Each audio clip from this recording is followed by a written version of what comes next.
कल हमने valence bond theory से ऑक्टाहेड्रल कॉम्प्लेक्स का एक एग्जाम्पल किया था जिसमें लिगेंड्स कैसे थे, हमारे स्ट्रॉन्ग थे। तो स्ट्रॉन्ग लिगेंड लेते हुए हमने एक एग्जाम्पल को किया था। तो आज एक एग्जाम्पल हम करते हैं जिसमें लिगेंड हमारा कैसा है, वीक है, तो वो पेयरिंग नहीं करा पाएगा। तो how can we explain its structure. तो देखो बेटा, हम एक एग्जाम्पल ले रहे हैं, दैट इज ए COF6।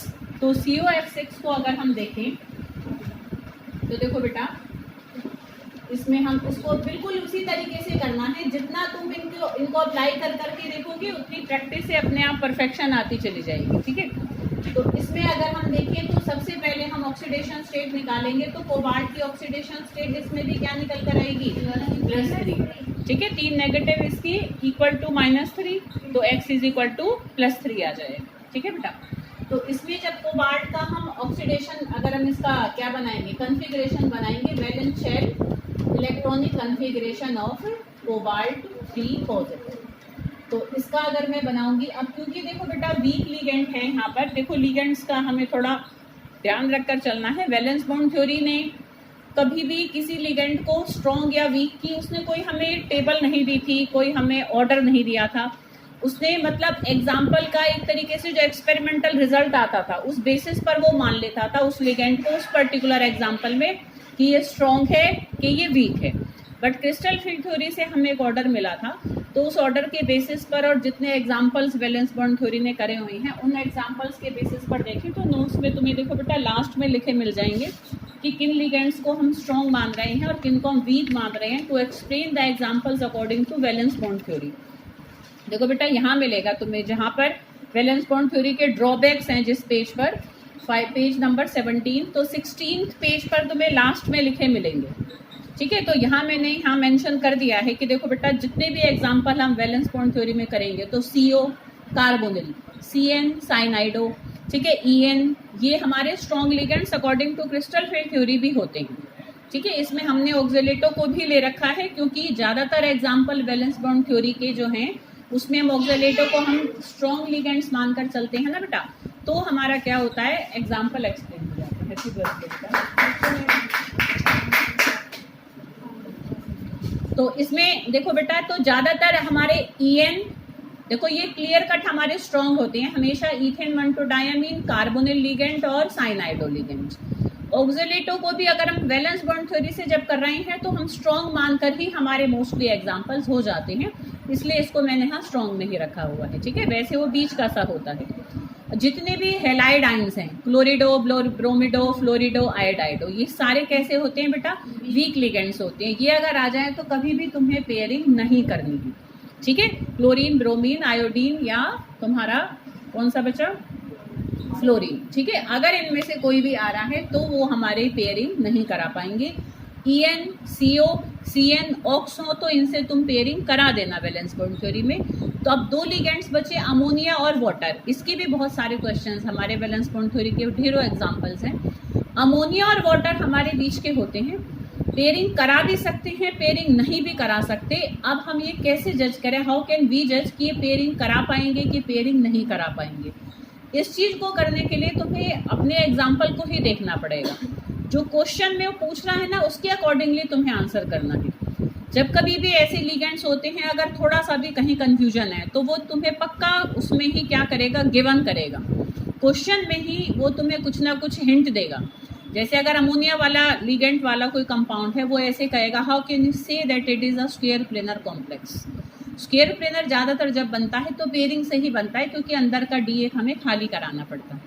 ऐसे how can you say that it is an outer orbital complex. अगर उसने अमोनिया को लिया और ये कहा कि बताओ कि ये कैसे आउटर ऑर्बिटल कॉम्प्लेक्स है, तो आउटर कब बनेगा, जब पेयरिंग नहीं होगी। तो उस केस में तुम अमोनिया को क्या लिखोगे, वीक लिगेंड लिखोगे। अगर उसका मान लो वो ये कह रहे हैं कि how can you say that it is a diamagnetic complex, तो डायमैग्नेटिक जनरली हमारा कब बनता है, जब पेयरिंग हो जाती है। ठीक है, तो तब हम पेयरिंग करा देंगे। समझ में आ रही बेटा बात। तो अमोनिया और वाटर में तुम उसको वीक लिखोगे अपने, जब उसको एक्सप्लेन करोगे कि स्ट्रॉन्ग लिखोगे, वो डिपेंड करता है क्वेश्चन में वो तुमसे पूछ क्या रहा है और उस पूछने को हम कैसे यहाँ पर एक्सप्लेन कर पा रहे हैं। ठीक है बेटा, कुछ एक्सेप्शनल केसेस भी हैं, उनको अभी हम लास्ट में करेंगे। तो पहले अब एक सिंपल दिमाग में बात रखनी है कि अगर वो 4 लिगेंड्स आ जाए जिनको अभी मैंने इसमें स्ट्रॉन्ग बताया है, तब तुम पेयरिंग करा दोगे। हेलोजेंस वाले चारों आ जाएं तो पेयरिंग नहीं करानी है। अमोनिया या वाटर आ जाए तो अगर वो कहेगा, क्वेश्चन में पूछेगा जो क्वेश्चन, अगर उसका आंसर पेयरिंग कराने से होता है तो उसको स्ट्रॉन्ग मान लो, अगर उसका आंसर पेयरिंग ना कराने से होता है तो उसको तो वीक ही ऐसे लिखना भी है हमें उस चीज को, कि भाई जैसे अब मैं वहां पर हमने लिखा था ना, in presence of strong CO ligands CN ligands pairing occurs, कल लिखा था। तो आज हम यहाँ लिखेंगे in presence of weak F negative ligands pairing can't occur. तो वो तुम्हें अमोनिया को वहाँ वीक लिखना है कि स्ट्रॉन्ग लिखना है, वो डिपेंड करता है वो क्वेश्चन में तुमसे पूछ क्या रहा है, और उसको तुम वीक मानकर एक्सप्लेन कर पा रहे हो उस पूछी हुई चीज को, कि स्ट्रॉन्ग मानकर एक्सप्लेन कर पा रहे हो। ठीक है, तो जितने एग्जाम्पल्स को अपने हाथों से निकालोगे उतनी वो चीज तुम्हें उस चीज के लिए हैबिचुअल होगे कि हमें उसको कैसे अटेम्प्ट करना है। ठीक है, यहाँ खुद करना ही सीखना है इसमें। तो देखो बेटा यहाँ पर, तो इसमें अगर हम देखें तो अब क्योंकि ये वीक लिगेंड है तो हमें 4D की जरूरत पड़ेगी, क्योंकि देखो यहीं से देख लोगे 6 है तो ऑक्टाहेड्रल कॉम्प्लेक्स ही बनेगा।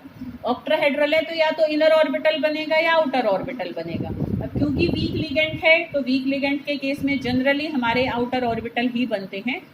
कई बार कन्फिग्रेशन ही ऐसा हो, मान लो स्कैंडियम या टाइटेनियम है तो ऑलरेडी उसके पास तो है ही डी में 2 या 3 इलेक्ट्रॉन, तो ना पेयरिंग ना करा के भी अंदर का डी खाली हो जाता है। तो ऐसे केसेस में कई बार वीक लिगेंड होते हुए भी हमारा क्या बन जाएगा, इनर ऑर्बिटल कॉम्प्लेक्स बन जाएगा, जब अंदर के डी बिना पेयरिंग कराए ही खाली पड़े हैं तब भी बन जाएगा हमारा। ठीक है, तो वो हमें एग्जाम्पल के हिसाब से ही डिसाइड करना है, इसलिए जितने एग्जाम्पल हाथ से होंगे उतने उस चीज़ का कॉन्फिडेंस आएगा कि हम कौन कौन से केस में अटक सकते हैं, कहाँ हम फंस सकते हैं। ठीक है, तो पहले फंस लोगे तो तुम्हें निकलना आ जाएगा 3D 4S, और यहाँ पर हम बनाए 4B, और वीक लिगेंड अगर हम देखें तो हमें पहले ही बना लेना चाहिए कि हम 4B को भी यहाँ पर शो कर लें, ताकि हमें बनाने में आगे जब हमें इन ऑर्बिटल की जरूरत पड़ेगी तो ऑलरेडी हमारे पास शो हो रही है। तो अब हम यहाँ पर कोबाल्ट का कन्फिग्रेशन देखोगे तो CO3 पॉजिटिव का क्या कन्फिग्रेशन होता है बेटा, 3D6। ठीक है, क्योंकि कोबाल्ट का 3D7 4S2 होता है, तो 2 S के निकल जाएंगे, एक D का निकल जाएगा, तो D में 6 रह जाएंगे। अब मैं इन 6 इलेक्ट्रॉन का अगर कन्फिग्रेशन बनाऊंगी तो ये हमने 6 इलेक्ट्रॉन को ऐसे डिस्ट्रीब्यूट किया।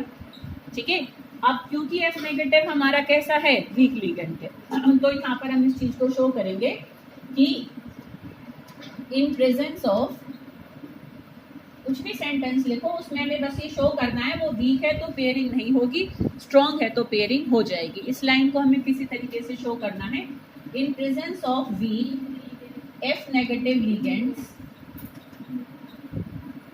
ठीक है, पेयरिंग कांट अकर। तो यहाँ पर हम इस चीज को शो करेंगे, तो यहाँ पर पेयरिंग नहीं हो पाएगी। अब जब पेयरिंग नहीं होगी तो हमें एज इट इज ही ले लेनी है, तो यहाँ पर हमें 3 बार बनाने की भी जरूरत नहीं है। जब वीक लिगेंड है तो हम 2 बार में भी शो कर सकते हैं अपनी चीज को। ठीक है, तो यहाँ पर अब मैं कोबाल्ट 3 पॉजिटिव का बनाऊंगी, इसमें भी अगर तुम चाहो 3 बार करो तो और वो बेटर हो जाता है कि एक बार हम हाइब्रिडाइजेशन को शो कर देंगे, एक बार लोन पेयर्स को शो कर देंगे। 4S, फिर 4P, और ये हमारा 4D। तो इसमें देखो बेटा, अब यहाँ पर कौन सी हाइब्रिडाइजेशन हो जाएगी, sp3d2। तो हम इस चीज को यहाँ लिखेंगे कि अंडरगो sp3d2 हाइब्रिडाइजेशन। तो जब हम इस हाइब्रिडाइजेशन को शो करेंगे फिर अगले उसमें हम यहाँ पर लोन पेयर्स को भर के दिखा देंगे, तो वो हमारा COF6 का बन जाएगा। अब इसकी इंफॉर्मेशन को देखो, मैंने हर एग्जाम्पल के नीचे उसकी पूरी इंफॉर्मेशन लिखी हुई है, पर तुम्हें क्वेश्चन के अकॉर्डिंगली अपने आंसर को अटेम्प्ट करना है, सब में सारी डिटेल लिखने की जरूरत नहीं है।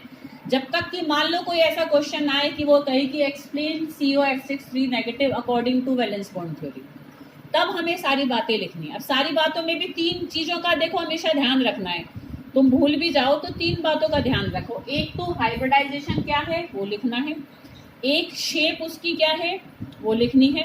तो हम इसमें क्या लिखेंगे, इट शोज या इट अंडरगो sp3d2 हाइब्रिडाइजेशन।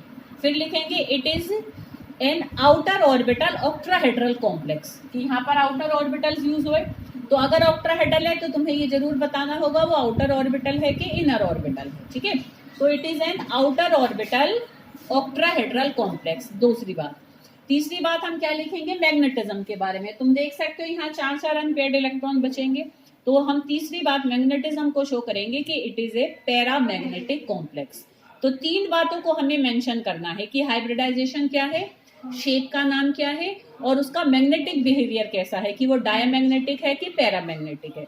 अब अगर वो कुछ इन्फॉर्मेशन नहीं पूछ रहा, पूरी एक्सप्लेनेशन मांग रहा है, तो 3 बातों को लिखना है। इसमें लेकर ऐसे परेशान नहीं होना। देखो बेटा, जब मैंने नोट्स में उसको डिटेल दे रखी है तो मैंने उसको ऐसे करके भी लिखा हुआ है कि एक बार पहले बताने के लिए बच्चों को कि भाई इसमें वीक लिगेंड हैं तो पेयरिंग नहीं होगी, तो ये ऑर्बिटल हमारे यूज होंगे। तो एक पूरी यहाँ पर एक सेंटेंसेस बने हुए हैं, तो इतना लंबा याद रखने की जरूरत नहीं है। अगर नहीं होता है तो सिंपल जो मैंने अंडरलाइन कर रखा है कि हाइब्रिडाइजेशन का नाम, शेप का नाम, इनर ऑर्बिटल है कि आउटर ऑर्बिटल है, और मैग्नेटिक बिहेवियर, ठीक है। तो ये 3 चीजों को हमें हर एग्जाम्पल में पता होना चाहिए कि वो उसकी क्या निकल कर आएंगी। जो पूछा जाए वो लिख दो, ठीक है। जो ना पूछा जाए उसको लिखने की इतनी जरूरत नहीं। तो अब हम यहाँ पर जब इसकी तीसरी बार बनाएंगे, तो तीसरा बार जब बनाएंगे तो पूरे COF6 को हम यूज करेंगे। तो COF6 3 नेगेटिव, तो इसमें जब हम शो करेंगे तो हम लोन पेयर्स को दिखा देंगे, ये 4s, ये 4p और ये 4d। तो इसमें ये हो गया। अब हम यहाँ पर किसको दिखा देंगे, लोन पेयर्स को शो करेंगे, ठीक है। और यहाँ पर ये लिख देंगे ये लोन पेयर किसने दी है, lone pair given by F negative ligands, ठीक है। लिगेंड के नाम को शो करके हम यहाँ पर ऐसे लिख देंगे, तब हमारा कंप्लीट होगा। ये तो हमें शो करना है। फिर उसके बाद क्वेश्चन में जो पूछा जाएगा उस बात को लिखना है कि due to presence of 4 unpaired electron it is paramagnetic, due to sp3d2 hybridization it is outer orbital complex, ठीक है। And due to sp3d2 hybridization it is an octahedral complex. भाई उसी वजह से वो ऑक्ट्राहेड्रल है, और क्योंकि बाहर के डी इस्तेमाल हो रहे हैं इसलिए ये एक आउटर ऑर्बिटल कॉम्प्लेक्स है, ठीक है। तो इस तरीके से अगर तुम यहाँ पर देखोगे बेटा, तो ये मैंने 1 2 3 4 5 और एग्जाम्पल्स लिख रखे हैं मैंने इनर ऑर्बिटल के, उनके मैंने नाम दे रखे हैं। ऐसे ही 5 हमने ले रखे हैं, 4 ले रखे हैं आउटर ऑर्बिटल के। अप्लाई कर करके अगर तुमने 9 एग्जाम्पल्स पर देख लिया तो कोई भी आ जाएगा तो आराम से अटेम्प्ट हो जाएगा। जस्ट अप्लाई करके देखना है कि how can we show it कि दैट ये एक ऑक्टाहेड्रल कॉम्प्लेक्स आउटर ऑर्बिटल आ रहा है और ये एक इनर ऑर्बिटल आ रहा है। तो ये हमने बात करी ऑक्टाहेड्रल कॉम्प्लेक्सेस में कि उसमें हमें 2 डिविजन्स हो जाते हैं, आउटर ऑर्बिटल बनेगा या इनर ऑर्बिटल बनेगा। अब हम बात करेंगे स्क्वायर प्लेनर और टेट्राहेड्रल कॉम्प्लेक्सेस की। तो स्क्वायर प्लेनर बनेगा कि टेट्राहेड्रल बनेगा, तो उसको हम कैसे जज करेंगे कि यहाँ पर अगर तुम्हारे लिगेंड्स कितने आ रहे हैं, 4। अगर मोनोडेंटेट लिगेंड है तो यहाँ पर क्या नंबर दिखेगा तुम्हें, 4। और अगर बाइडेंटेट है तो नंबर दिखेगा 2, क्योंकि एक बाइडेंटेट 2 बॉन्ड बनाएगा। तो अगर यहाँ 6 या 3 होता है तो सीधा तुम्हें एक्सप्लेनेशन ऑक्टाहेड्रल के हिसाब से देनी है, इनर होगा या आउटर होगा। अगर यहाँ पर 4 आ रहा है या 2 आ रहा है, तब तुम्हें उसको एक्सप्लेन करना है कि या तो वो स्क्वायर प्लेनर होगा या वो टेट्राहेड्रल होगा, ठीक है। देखो अंदर का डी अवेलेबल होगा तभी तो DsP2 होगी। तो ज्यादातर जब स्ट्रॉन्ग लिगेंड होगा तो DsP2 हाइब्रिडाइजेशन होगी और एक स्क्वायर प्लेनर कॉम्प्लेक्स बनेगा। और अगर हमारा वीक लिगेंड होगा तो फिर sp3 हाइब्रिडाइजेशन होगी, अंदर का डी इस्तेमाल नहीं होगा और बाहर का p हो जाएगा। तो जब sp3 हाइब्रिडाइजेशन होगी तो टेट्राहेड्रल कॉम्प्लेक्स बनेगा, ठीक है। तो इस तरीके से हम स्क्वायर प्लेनर और टेट्राहेड्रल को अभी नेक्स्ट वीडियो में देखते हैं।